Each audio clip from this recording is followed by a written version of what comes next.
Well, good news in regards to Ant-Man 3. The film has officially completed its story. Now we're going to talk about what the next step is. So let's really be real right off the bat, I guess. Having a complete story for a Marvel Studios film means pretty much nothing. I think many of you will agree. Again, we know that these things are changing in regards to Marvel films literally every single step of the way. I mean, if you look back at the history, Civil War was completing its drafts, and then halfway into it, they're like, so yeah, you can add Spider-Man now. And they're like, oh, well, I guess we gotta rewrite the entire thing and add a whole new scene. And we know that this is how Marvel Studios has been operating since Iron Man 1. They have a complete idea, but that's about it. So recently, Peyton Reed, the director of Ant-Man and the Wasp, talked about the fact that the story for Ant-Man 3 is finished. It's 100% set in stone, and people were like, well, that's great news, the script is complete.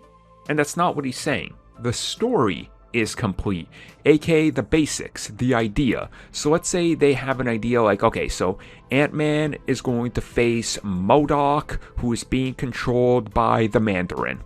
That's the idea right there. And they're like, okay, well, we're going to put Ghost back in it, and we're going to add, like, Taskmaster, because we're going to be setting up the Thunderbolts in this movie again.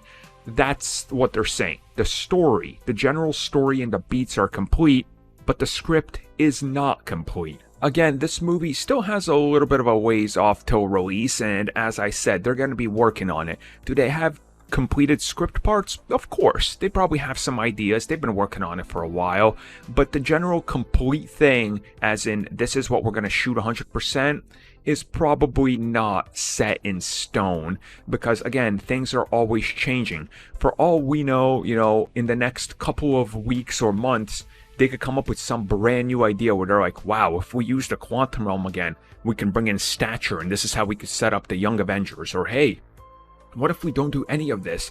What if out of the quantum realm, out of nowhere, Reed Richards shows up and he's a major plot of the movie? Again, there's always things that could be tossed in here to adjust what they're trying to do and the direction they're trying to go in.